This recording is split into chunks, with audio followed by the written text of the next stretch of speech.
हिंदू राष्ट्र की, सत्य सनातन धर्म की, गौ माता की, छुआछूत की करो विदाई, हम सब हिंदू।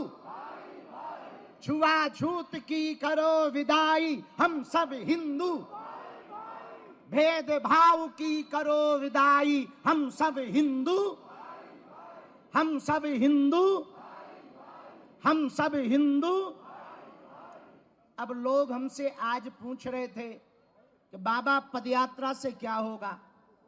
सुनो, एक तो हिंदुओं का डर खत्म होगा, दूसरा हिंदू एक होगा, तीसरा पूरी दुनिया को हिंदुओं की ताकत का पता लगेगा। जब फ्रांस के लोग अपनी सड़कों पर उतरकर फ्रांस को बचाने के लिए सड़कों पर उतर सकते, इंग्लैंड के लोग अपनी देश को बचाने के लिए सड़कों पर उतर सकते, तो हम भारतीय क्यों नहीं अपने भारत को, सनातन को बचाने के लिए सड़कों पर उतर सकते। किसी ने हमसे कहा बाबा यात्रा से दंगा होगा। हम कहा दंगा वाले ठटरी के बड़े दूसरे हैं, इसमें गंगा बहेगी।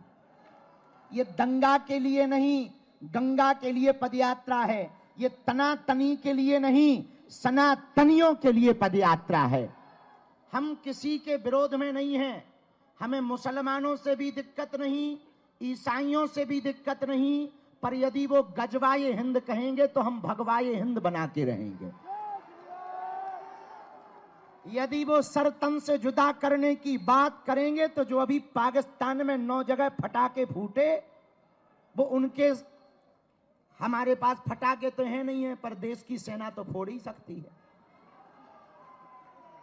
तीसरी बात और सुनो, 1947 में एक विशेष मजहब मुसलमानों के द्वारा मांग हुई कि हम भारत में नहीं रह सकते। अच्छी बात है, उनके लिए अलग टुकड़ा बना दिया, नाम हुआ पाकिस्तान। क्या हुआ? पाकिस्तान। ठीक हुआ, अच्छी बात है, बट ही गया। लेकिन अब जो शेष बचा भारत, उस भारत में जहां 80% हिंदू रहते हैं, वो तो हिंदू राष्ट्र हो जाए।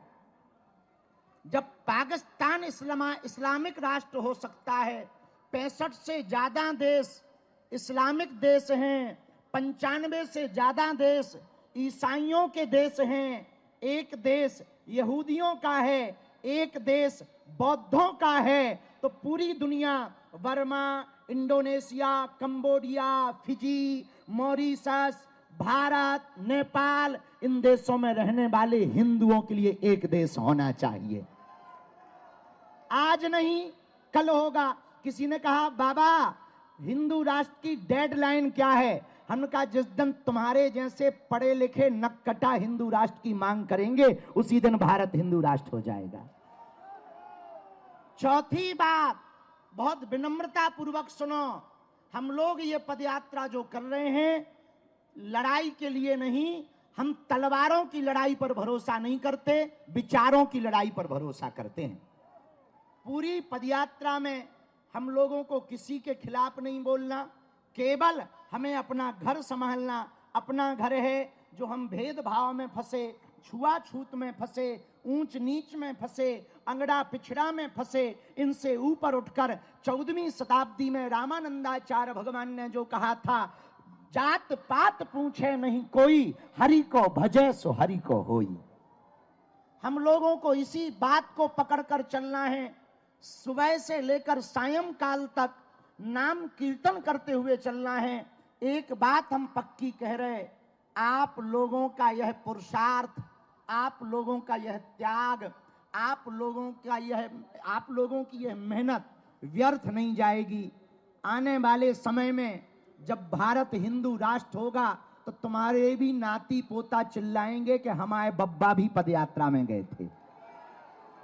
जैसे बाबरी मस्जिद का ढांचा ढहा था और राम मंदिर बना था, तो उसमें दीदी माँ की चर्चा, पूज्य हमारी बुआ जी की चर्चा आज तक होती। बोले कौन आया? बोले शेरनी आई है। कौन? बोले पूज्या दीदी माँ जिन्होंने ललकार कर ढांचा को गिरा दिया, बाबर की जगह रघुवर का नाम छपा दिया। आज 7 तारीख है, 7 नवंबर वो तारीख है 1966 में। इसी 7 नवंबर को इसी दिल्ली में साधु संत बच्चों के ऊपर गोलियां चलाई गई थी और आज पूरा साधु समाज धर्म सम्राट स्वामी करपात्री जी महाराज के उस महान गौ आंदोलन को स्मरण करके एक साथ सनातन का 7 नवंबर 7 को यहां पर बैठा है।